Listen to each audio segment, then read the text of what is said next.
Alhamdulillah Rabbil Alamin wa bihi nasta'in wa nusalli wa nusallim wa nubarik ala nabiyyina Muhammadin wa ala alihi wa sahbihi wa man ihtada bihadihi wa istanna bisunnatihi ila yaumiddin wa ba'du. Ikhwani wa akhwati fillah, para pemirsa dan para pendengar radio dan televisi Roja, insyaallah kita lanjutkan pembahasan muamalat dari kitab Matan Nabi Syuja sampai kita pada bab Ar-Rahan. Fadhal Syekh Ihsan.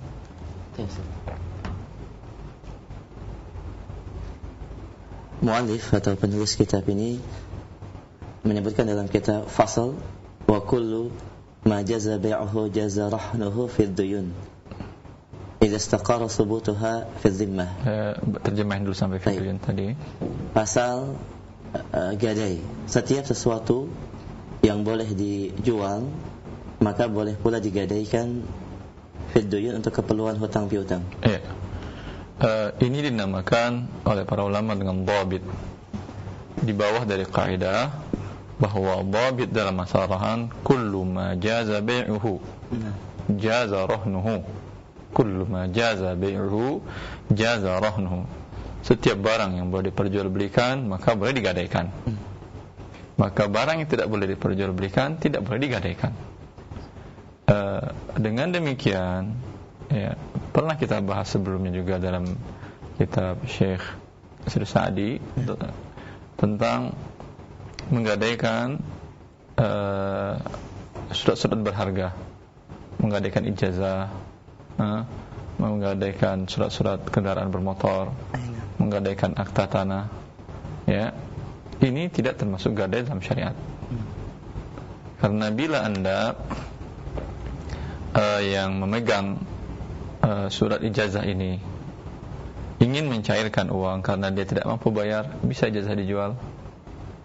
Bisa, per kilo kali ya. Jadi kertas bungkus. Berarti dia tidak memiliki, tidak bisa dijual.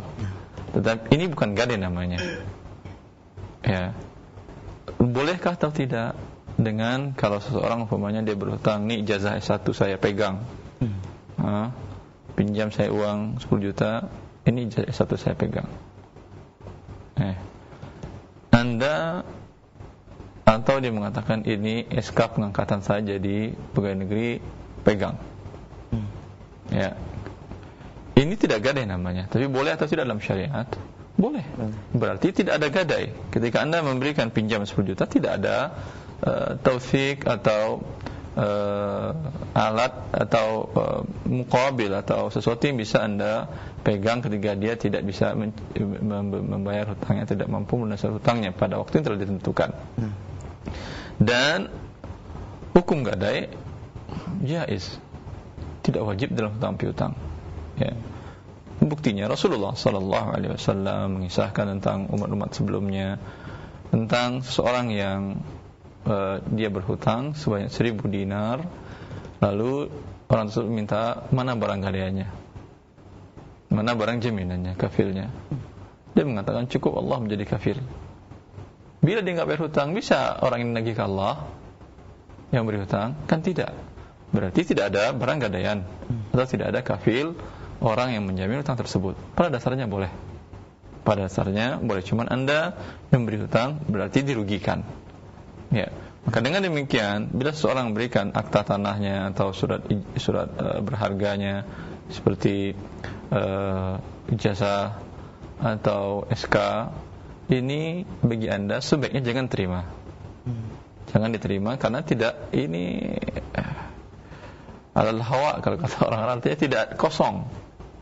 Ya, walaupun bagi dia, bagi si yang pemilik ini berharga sekali, tapi bagi Anda tidak ada harganya. Ya, maka ini tidak dinamakan dengan barang gadai. Tapi bila ingin juga melakukan, insyaAllah tidak ada masalah.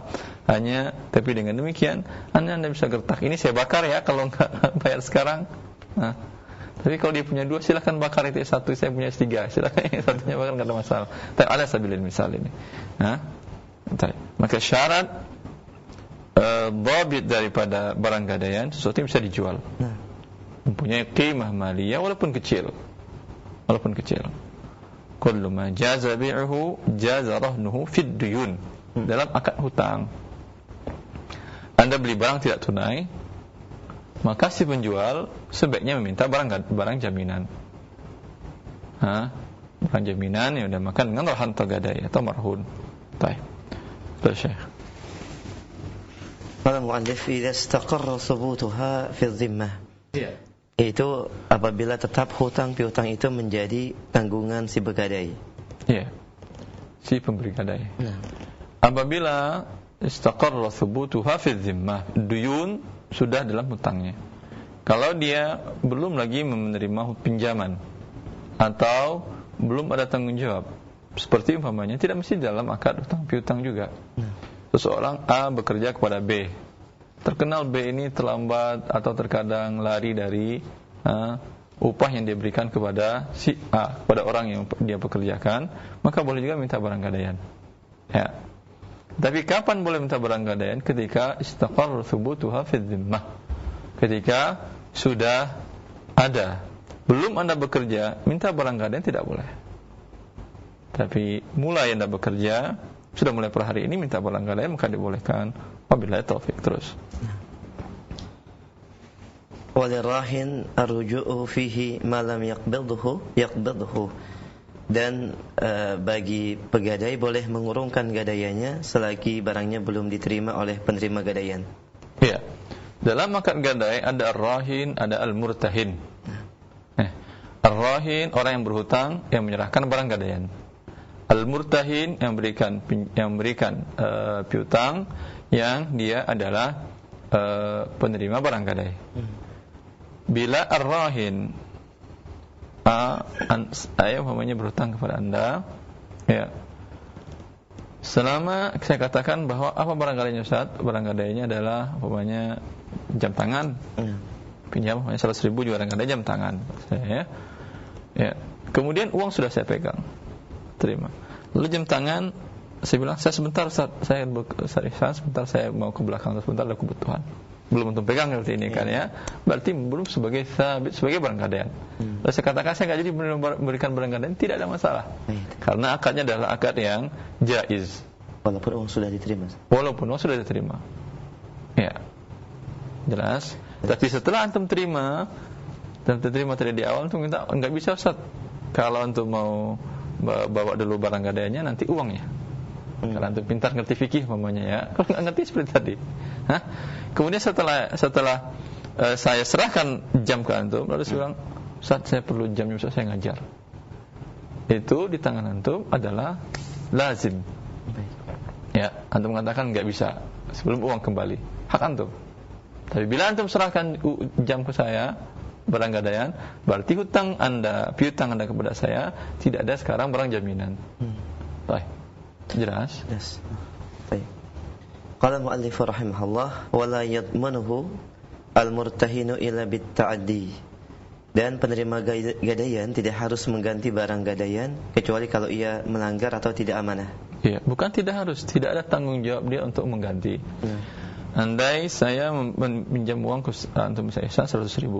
Lalu minta barang gadaian, saya bilang ini jaminannya jam tangan. Silakan pegang. Baik. Antum pegang tanpa ada ta'addi, banjir rumah antum. Jam saya termasuk yang terkena banjir air, mati kan jam biasanya kan, umumnya mati. Rusak jamnya, ya gimana? Hutang lunas? Antum minta Ustaz hutang saya, Ustaz jam saya mana?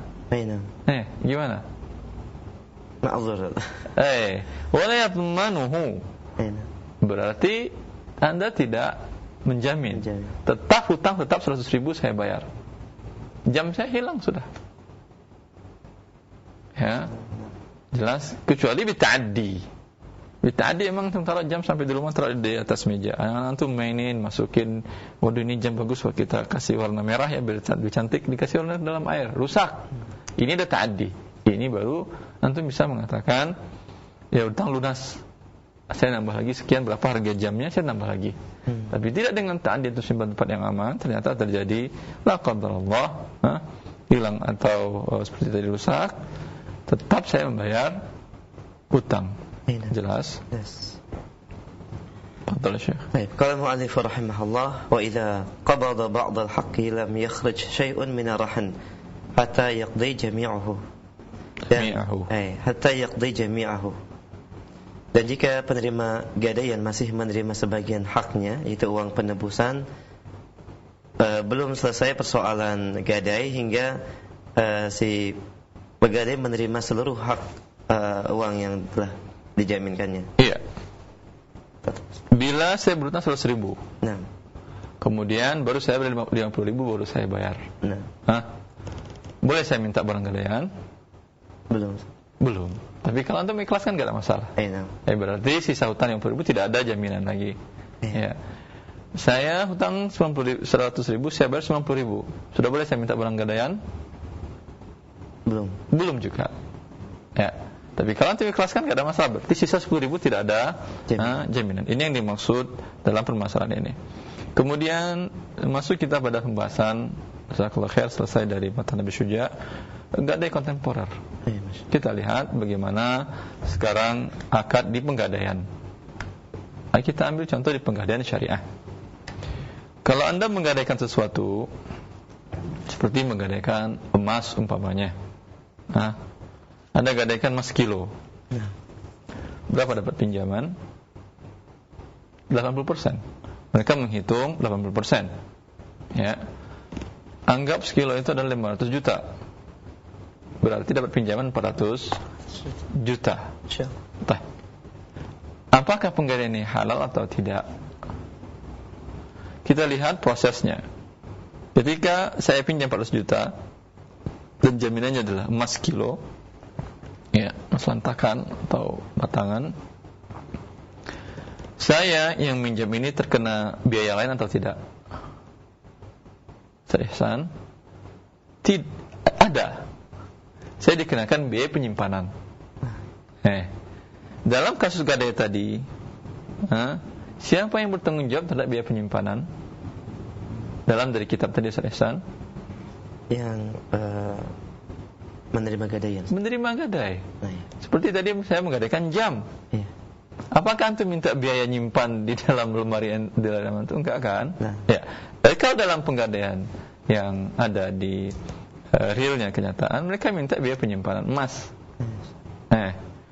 Biaya penyimpanan emas ini kalau masih real, ya, tanpa mengambil keuntungan pihak penggadaian dalam hal ini, insya Allah tidak ada masalah. Dinamakan dengan syi'ru taklufah atau biaya real untuk biaya operasional, untuk biaya penyimpanan tadi. Bagaimana kita menentukan biaya realnya untuk penyimpanan emas? Kita bisa bandingkan dengan biaya penyimpanan di SDB, Safe Deposit Box. Di lembaga keuangan kita bisa nyewa box terbesar sekitar berapa inch, 19 inch yang besar begitu. Itu paling sekitar 2 juta. Tetapi di penggadaian kita tidak dicas biaya murni, biaya penyimpanan. Tetapi kenapa saya katakan tidak murni? Karena biaya penyimpanan mereka ikat dengan persentase dari nilai emas. Maka nilai emas saya yang 400 juta tadi diperkirakan sekian, kemudian saya dikenakan sekian persen dari biaya emas ini, ya, dan penyimpanannya per 14 hari. Per 14 hari. Biasanya jauh lebih besar daripada SDB. Saya pernah menanyakan kepada beberapa mahasiswa saya di program S2 Ekonomi Islam yang mereka bekerja dalam lembaga keuangan syariah. Saya tanyakan berapa biaya penyimpanan untuk kalau kita melakukan akad murabah emas atau akad gadai emas. Mereka menghitung dan jauh lebih besar daripada SDB. SDB setahun paling 6 juta. Tapi walaupun Anda itu bisa mengisi 19 kilo emas di dalam safe deposit box tersebut. Dalam Anda menggadaikan 1 juta, itu akan bisa puluhan juta Anda akan dikenakan biaya cas penyimpanan. Ya. Dengan demikian, maka jelas di sini lembaga keuangan baik syariah ataupun non syariah dalam penggadaian ini dia akan mengambil keuntungan bukan dari biaya real penyimpanan, tapi keuntungan dari pinjaman, dari kredit yang mereka berikan yang nilainya 80% daripada barang tadi. Dengan demikian mereka mengambil keuntungan dari akad pinjaman ini. Dari gadaian memang tidak, tapi dari pinjaman. Kullu qardin jara naf'an fahuwa riba. Sekarang pinjaman mendatangkan manfaat, maka ini adalah riba. Oleh karena itu Rasulullah sallallahu alaihi wasallam naha an bai'in wa salaf. Rasulullah melarang menggabungkan dua akad. Yang kata Rasulullah SAW, beliau melarang menggabungkan akad pinjaman, pemberian pinjaman dengan akad jual beli. Ya, memang dari pinjaman tidak ada bunga, tapi dari jual beli dia akan mengambil manfaat. Contoh yang sering dilakukan oleh para tengkulak. Bila ada petani atau nelayan yang membutuhkan pinjaman, dia akan berikan pinjaman. Pinjam 10 juta, 10 juta. Anggap tanpa ada pertambahan. Tapi dia mengatakan dengan syarat hasil panen Anda, hasil tangkapan Anda jual ke saya, dan dia menekan harga. Jelas, harga dia menetapkan. Memang dalam pinjaman 10 juta kembali, tetapi dari sini dia dapat manfaat dengan menekan harga, dapat keuntungan dari sini. Oleh karena itu Rasulullah SAW melarang menggabungkan dua akad ini karena bisa dijadikan perantara atau media untuk melakukan riba. Wallahu ta'ala alam. Jazakumullah khair pada Al-Ustaz Darwani Tirmidzi hafizahullah wa ta'ala menjelaskan kita terkait dengan rahan dan juga apa yang terjadi dari proses gadai di zaman sekarang ini, dan kita berikan kesempatan bagi Anda untuk berinteraksi secara langsung untuk memperluas pembahasan, dan bagi Anda yang mungkin terdapat beberapa hal yang masih tersamarkan dalam perkara gadai di 0218236543. Baik, kita akan angkat untuk penelpon yang pertama, silakan. Halo. Halo, assalamualaikum. Waalaikumsalam warahmatullah. Dengan siapa Bapak, di mana? Dengan Abu Bian, Ustaz. Di mana Pak Abu Bian? Di Simatupang, Ustaz. Ayo, ahlan, silakan. Ya, gini, Pak Ustaz, barakallahu fiik. Baik, barakallah. Allah ibarik. Agak menyimpang sedikit boleh, Ustaz? Baik. Yang jelas. Ya, gini, Ustaz. Kami ini kan ada usaha konsultansi gitu ya, Ustaz ya. Untuk usaha apa, Ubian? Konsultansi, Pak. Baik. Ini konsultansinya itu jasa engineering, Ustaz. Kenapa kurang jelas? Suara jasa engineering, Ustaz. Jasa engineering. Baik. Iya. Jadi gini, Ustaz. Waktu pertama kali kami membuat perjanjian itu pembayaran akan dibuat 3 termin ya, Ustaz. Perjanjian dengan klien atau klien? Ya, dengan klien, Ustaz. Baik. Kemudian untuk pembayaran pertama lancar, kedua lancar. Nah, yang ketiga ini sudah mundur lebih dari 6 bulan gitu, Ustaz. Iya. Nah, waktu di awal perjanjian itu kami tidak menerapkan denda keterlambatan atau segala macam. Antum terapkan denda, tidak? Tidak, Ustaz. Alhamdulillah. Nah, tapi dari pihak klien untuk pembayaran termin yang ketiga ini bilang kalau kami lebih dari 8 bulan tidak membayar, maka kami akan memberikan tambahan berapa persen gitu, Ustaz. Jadi kayak dia mau membayar denda sendiri gitu, Ustaz. Iya, dia menetapkan denda sendiri. Anda setuju? Belum, Ustaz. Makanya ini Anda tanya dulu, Ustaz. Bagaimana bagusnya, Ustaz? Baik. Sekarang sudah dibayar atau belum? Kenapa, Ustaz? Sekarang sudah dibayar klien atau belum? Yang termin ketiga ini belum, Ustaz. Sudah 6 bulan gitu, Ustaz. Iya. Ya, gitu aja, Ustaz. Ya, Assalamualaikum warahmatullahi wabarakatuh. Waalaikumsalam warahmatullahi wabarakatuh. Jazakallah khair Abu Bian. Silakan, Ustaz. Ini termasuk manfaat dari barang gadaian. Kalau Anda memberikan satu jasa konsultan atau apa, berarti si pengguna jasa Anda berhutang kepada Anda kan? Dari awal Anda minta, sini barang gadaian. Atau walaupun tidak ada barang gadaian, seperti umpamanya tadi surat berharga yang bisa Anda pegang, yang sangat dia butuhkan, yang bila dia terlambat membayar akan menyusahkan dia. Ini bukan barang gadaian namanya, tapi boleh juga. Sehingga ketika dia terlambat, Anda katakan terlambat Anda tanpa ada penjelasan yang itikad baik untuk menyelesaikannya, maka barang gadaian Anda kami jual untuk menutupi hutang Anda, dan sisanya akan kami kembalikan kalau berlebih. Ini boleh dalam meminta barang gadaian. Kalau kita dalam jumlah besar umpamanya, dan kita khawatir keadaan dia. Adapun yang ditanyakan, dia menerapkan pada dirinya sendiri denda. Sekarang jangankan dendanya yang akan dibayar, pokoknya pun belum dibayar dia. Apa untungnya dia menerapkan denda pada dirinya sendiri? Maka yang paling penting dalam hal seperti tadi adalah Anda terima barang gadaian. qadarallahu ma syaa fa'al. Sekarang tidak ada cara lain kecuali antum berdoa kepada Allah agar dia bayar secepatnya. Andai dia bayar dengan berlebih juga dan dari awal Anda tidak menyetujuinya, ya, maka kembalikan atau berikan ini kepada fakir miskin untuk dalam rangka agar dia menjadi jerah. Wabillahi taufik. Jazakallah khair. Demikian Abu Bian di Sematupang. Barakallahu fiik, dan semoga Allah memudahkan urusan untuk Abu Bian. Kami angkat kembali pertanyaan berikutnya via telepon di 0218236543. Silakan. Halo. Assalamualaikum. Waalaikumsalam warahmatullahi. Dengan siapa di mana? Dari Yudi di Ciater, Pak. Bapak Yudi, mohon dikecilkan volume suara radio atau televisinya, Pak. Ada feedback cukup dari telepon. Ya, silakan pertanyaannya, Pak Yudi. Mau nanya masalah penggadian pertanian, Pak. Silakan. Gadai pertanian ya? Iya, itu gimana? Riba apa enggak? Itu gimana? Penggadian masalah. Prosesnya gimana, Pak? Proses gadainya gimana? Misalnya orang pinjam duit 10 juta. Terus ladang saya segini. Lahannya? Hah? Lahan Bapak digadaikan ke yang... Iya. Terus? Terus 10 juta saya pegang. Iya. Yang mengelola lahannya itu siapa? Orang lain. Yang memberikan pinjaman tadi? Iya. Ya, selama Anda bayar, dia mengelola. Iya. Anda bayar. Selama dia mengelola, diberikan atau tidak pembagian untuk pemilik tanah? Halo Pak Yudi. Iya. Iya. Kan dikelola tadi oleh pemberi pinjaman. Antum Pak Yudi diberikan hasil sebagian hasil atau tidak? Tidak. Tidak. Hutang juga tidak dipotong dari sebagian hasil tadi.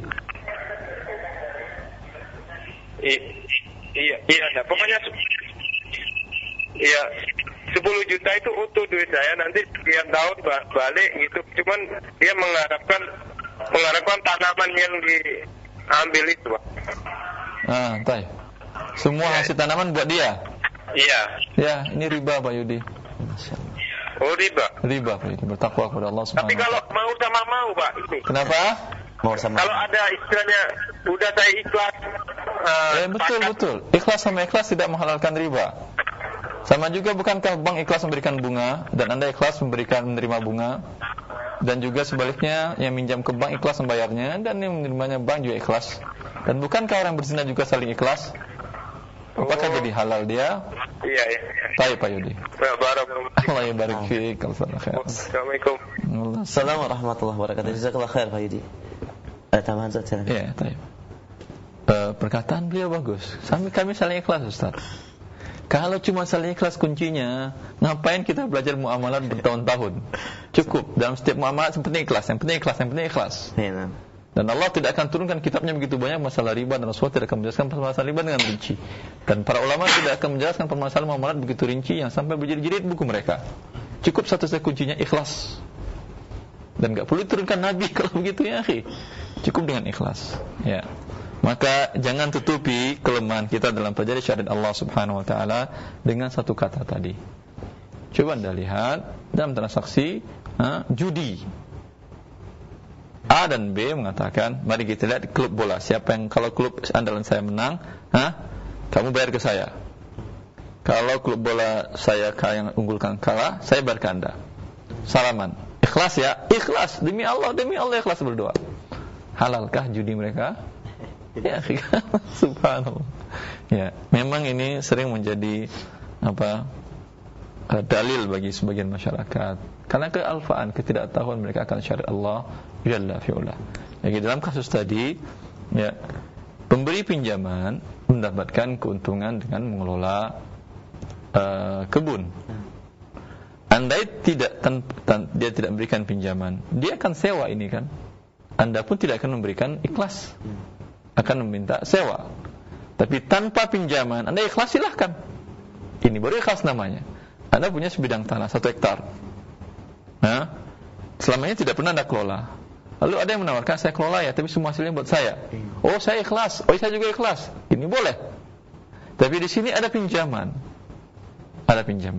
dan mendapat keuntungan si pengelolanya, dan dia tidak memberikan sepeser pun kepada si pemilik tanah, maka keuntungannya adalah sewa tanah selama ini, yang seharusnya hutangnya akan dipotong dari sewa tanah tadi.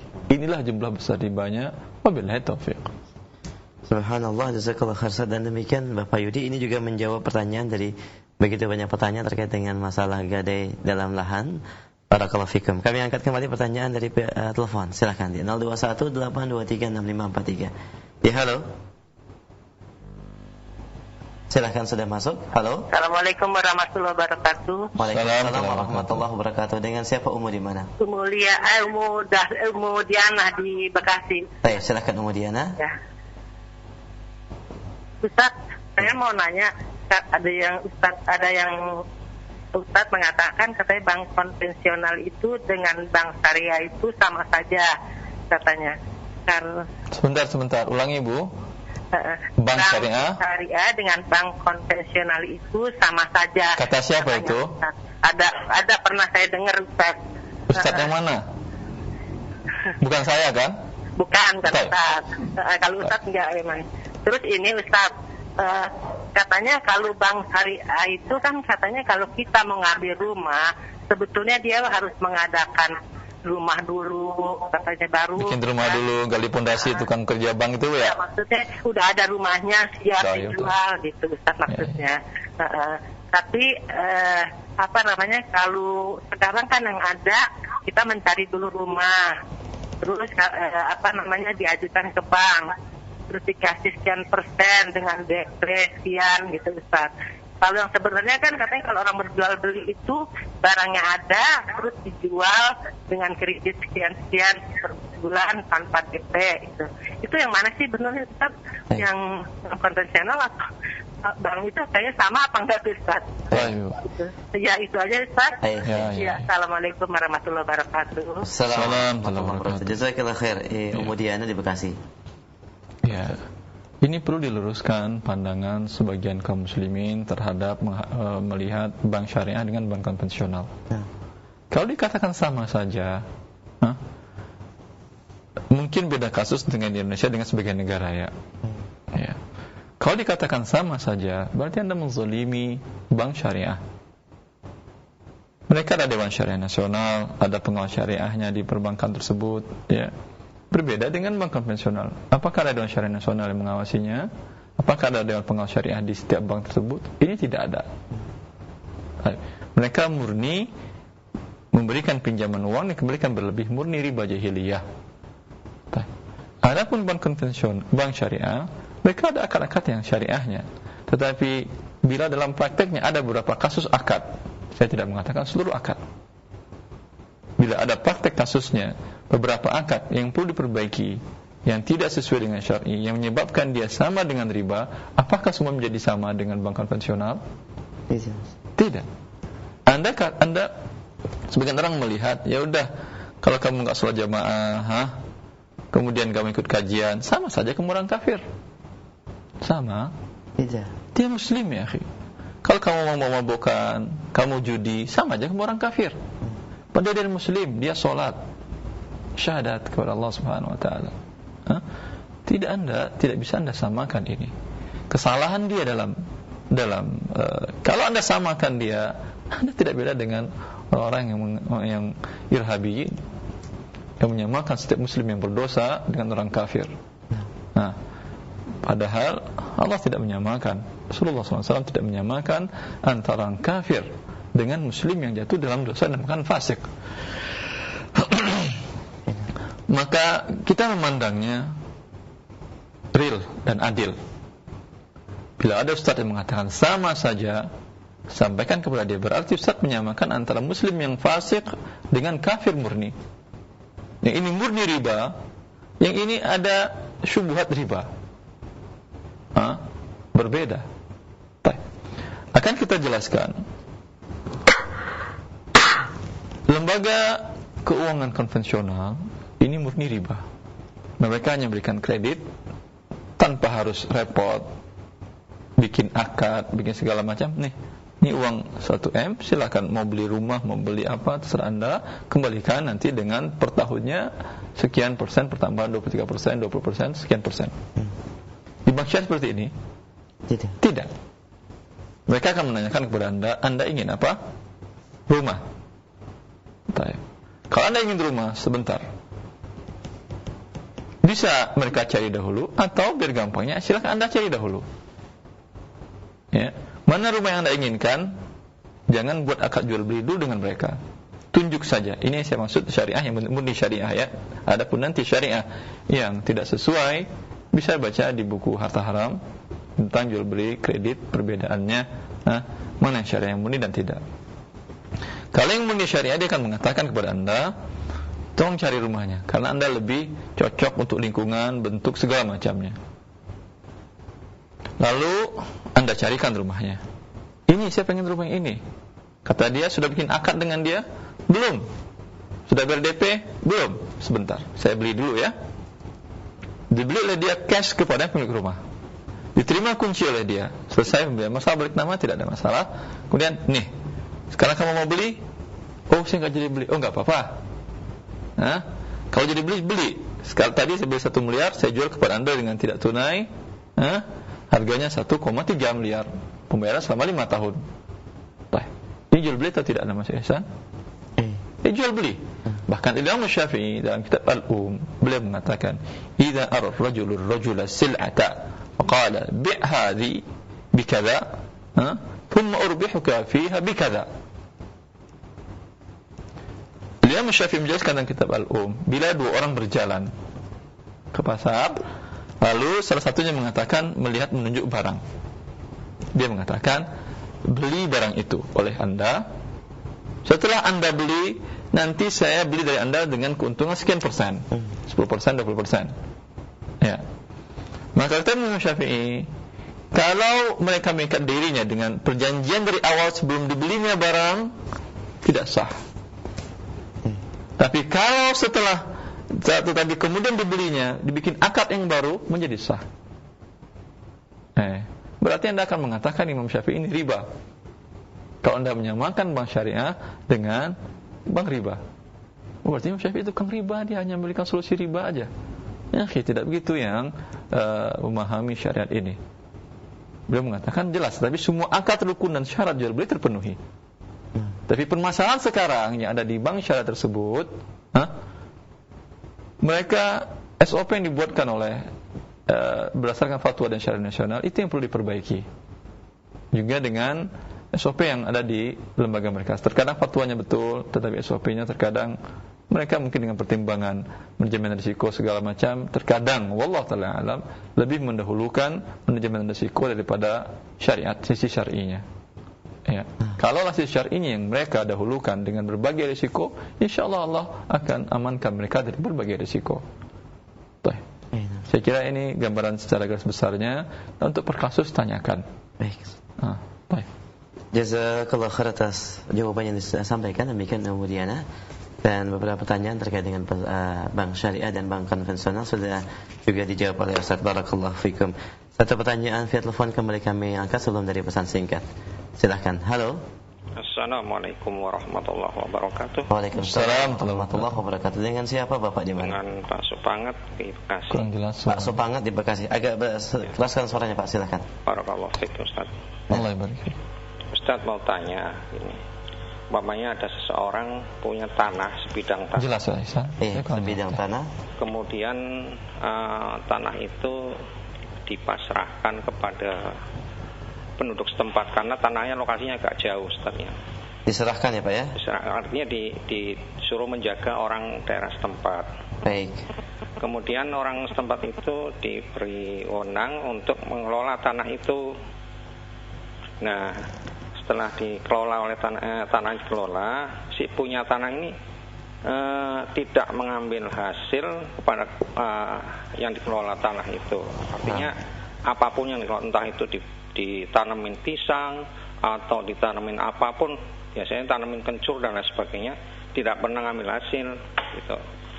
Tapi tanah itu juga ada pohon buah. Nah, kalau pohon buah itu pas berbuah, musimnya berbuah. Si yang punya tanah itu mengambil buahnya itu, kemudian sebagian juga mungkin dibagikan kepada si pengelola gitu. Nah itu bagaimana pandangan secara syariat Ustaz? Bolehkan atau enggak Ustaz? Syukran. Assalamualaikum warahmatullahi wabarakatuh. Waalaikumsalam warahmatullahi wabarakatuh. Maka Ustaz, atau ada? Masih ada syekh. Baik. Afwan. Ada seorang yang memiliki tanah, sebidang tanah, akan tapi letak lokasinya jauh. Kemudian tanah tersebut diserahkan untuk penjagaannya kepada masyarakat setempat atau orang yang masyarakat setempat semuanya atau beberapa orang saja? Disebutkan hanya sebagian, orang-orang tertentu saja. Penjagaannya. Naam. Penjagaan pengelolaannya saja. Tapi juga diberikan wewenang untuk mengelola tanah tersebut. Iya, imbal dan penjagaan silakan kelola. Naam. Nah, akan tapi memang si pemilik tidak mengambil hasil daripada tanah tersebut. Dia tidak minta bagian. Nah, tidak minta bagian. 100% buat yang mengelola dan yang jaga. Dan ada juga dari yang ditanam pohon-pohon buah, dan ketika ada musimnya terkadang pemiliknya juga mengambil. Tidak halal bagi dia, dari awal sudah mengatakan bahwa dia tidak butuh apa-apa. Terus selesai? Tidak halal bagi dia. Karena dari awal dia sudah menghibahkannya. Ini dia akan menghibahkan tanahnya untuk dikelola dan hasilnya buat yang mengelola. Ya. Sekarang dia ambil begitu saja. Al-a'idu fi hibatihi kal kalbi ya'udu fi qayyihi wa laysa lana mathalu saw. Sekarang berarti mencabut hibahnya dia kan? Kan tanah-tanah saya. Bukankah sudah Anda hibahkan jasanya, manfaatnya? Ketika Anda mengambilnya berarti Anda membagaikan, kata Rasulullah SAW, anjing yang kembali menelan muntahnya, dan kini bukan bagian dari percontohan yang baik, kata Rasulullah SAW. Cuman biasanya jadi masalah ketika pemilik tanah, tidak ditanyakan mungkin ini ya, ketika pemilik tanah ingin membuat gedung atau rumah atau ingin memanfaatkannya. Tanaman tua, tadi tanaman tua atau tanaman muda persyaratannya? Tidak disebutkan. Anda dia menanam kelapa, tanaman tua, kelapa sawit, tanaman tua, mangga, tanaman tua. Pada saat dia akan membangun, ini sedang berbuah semuanya. Apa yang harus dilakukan? Kalau nanti ditanyakan, nanti saya jawab. Ala kulli hal, dalam keadaan seperti ini, hak pemilik tanah untuk mencabutnya, kemudian memberikan ganti yang sesuai dengan kerugian orang tersebut. Dan untuk menentukan kerugiannya adalah pihak ketiga, bukan pemilik tanah atau pemilik pohon yang menetapkan berapa harus digantinya. Wabillahi taufiq. Kecuali dia mensyaratkan, saya berikan tanah ini pengelolaannya kepada Anda selama 10 tahun, terserah. Mau tanam tua, mau tanam muda, atau 3 tahun, mau tanam muda, tanam tua. Berarti ketika akan dibangun setelah 3 tahun, hak dia untuk meratakan. Bagi pemilik tadi mengatakan, bagi pemilik pohonnya yang menanam tadi, enggak, saya enggak mau.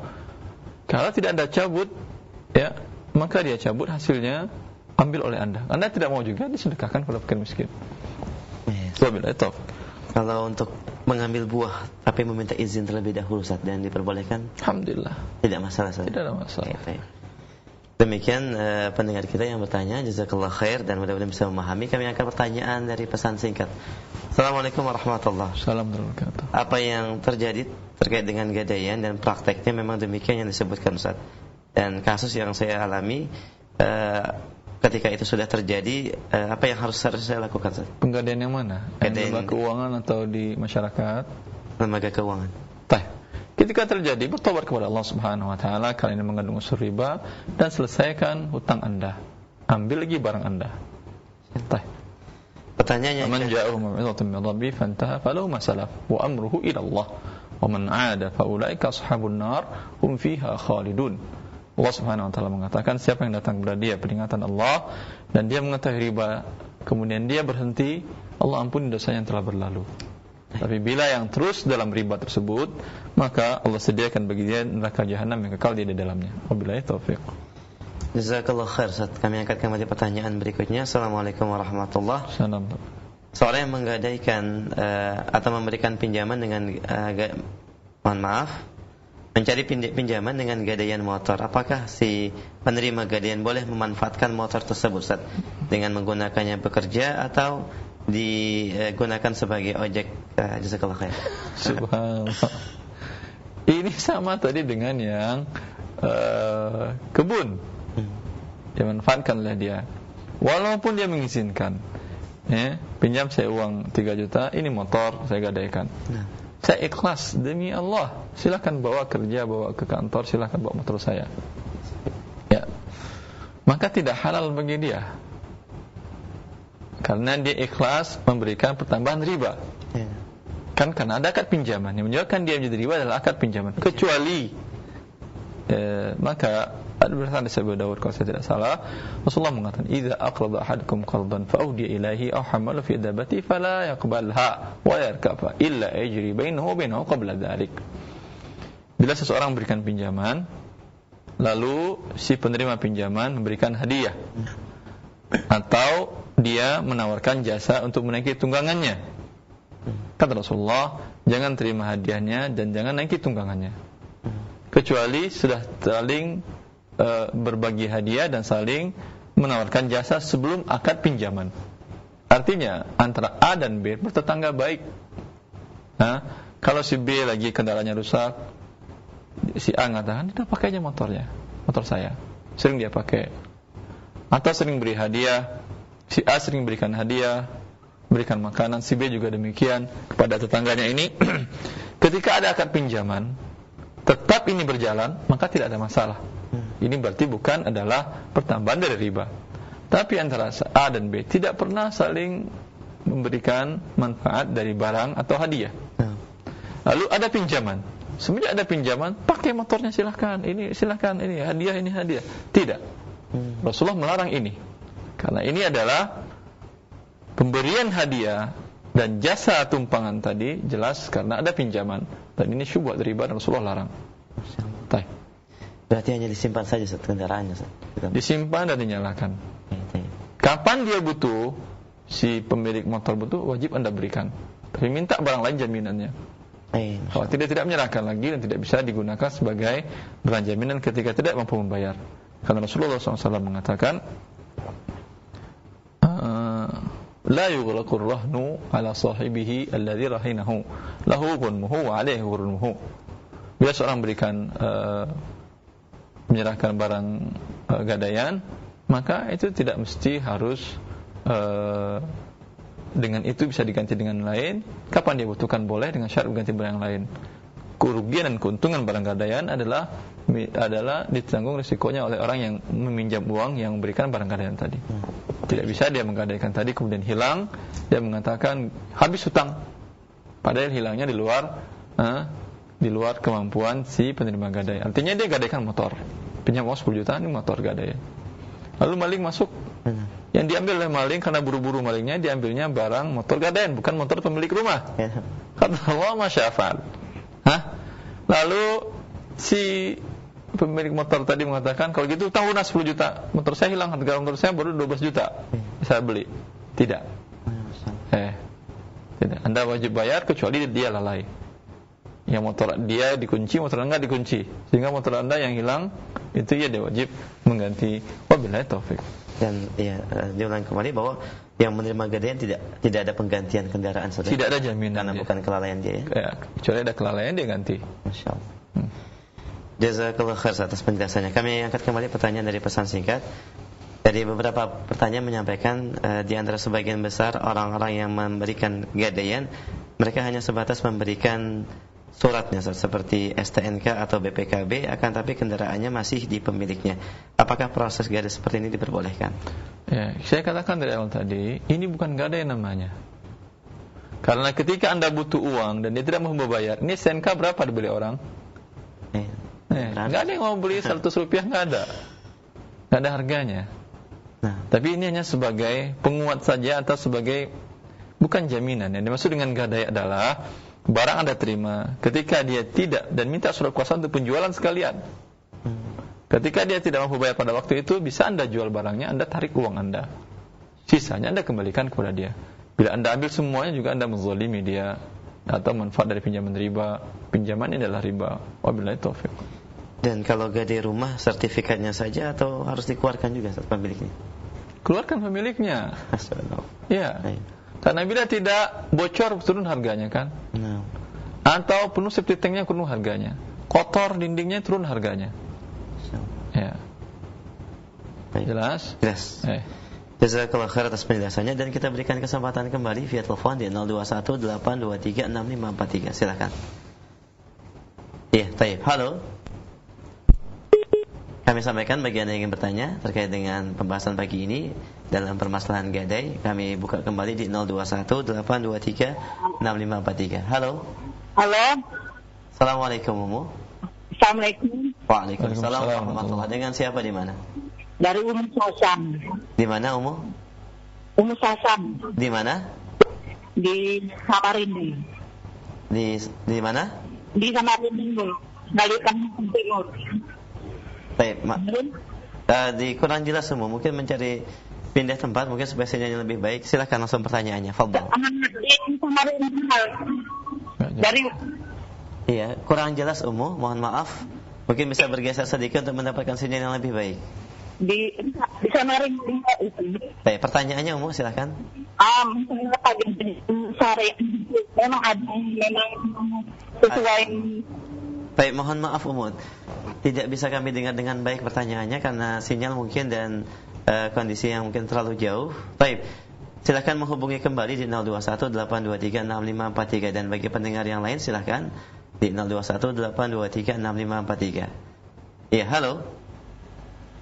Halo. Assalamualaikum. Assalamualaikum. Waalaikumsalam warahmatullahi wabarakatuh. Ini Ustaz, saya mau nanya tentang ini waris. Dengan Saya siapa kan- Umu di mana? Mohon maaf sebelumnya. Umi Aisyah di Jati Asih. Silakan Umu Aisyah. Mau nanya, saya ini kan nikah dengan orang yang udah punya anak 3. Anak diri saya berarti. Nah, saya ini punya anak sekarang 1. Suami saya sudah meninggal. Kalau anak diri saya udah rumah tangga semua.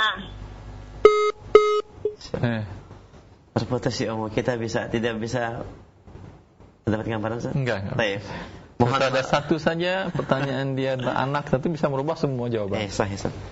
Mohon maaf Mu Aisyah, mungkin bisa dihubungi kembali, terputus sambungan teleponnya. Ya, kita angkat kembali pertanyaan berikutnya via telepon di 0218236543. Halo. Halo, Iya, dengan siapa di mana? dengan Umur Razan Assalamualaikum, mohon maaf. Umur Razan di mana? di Cikarang. Silahkan.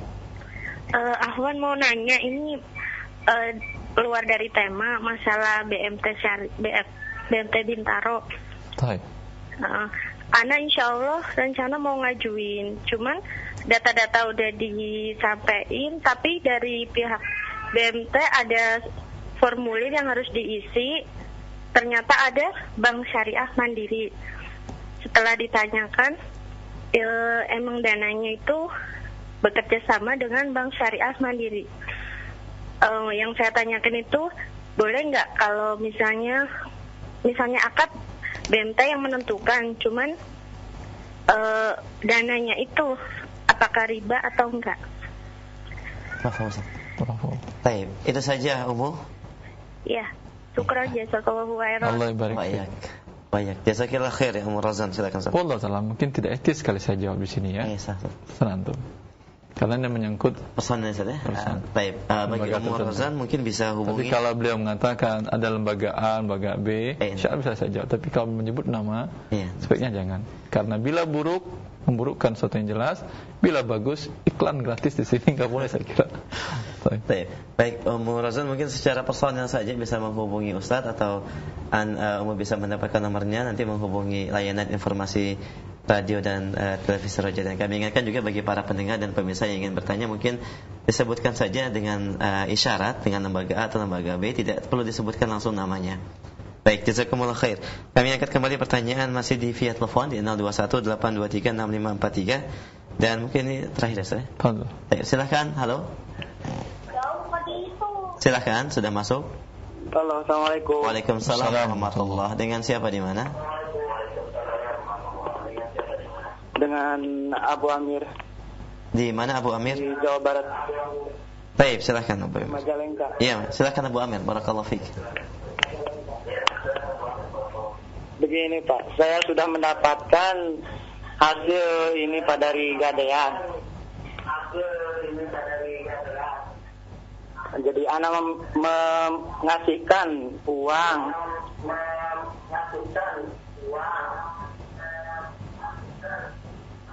10 juta. Iya. Kemudian Saya mendapatkan untuk menggarap sawah. Kemudian Nah, saya sudah mendapatkan. Terus tadi kata Ustaz kan hukumnya riba. Sebentar, Bapak menggadaikan sawah. Nah, terus Dapat uang 10 juta. bukan anak yang gadaikan, tapi anak ngasih pinjam uang. Sebentar.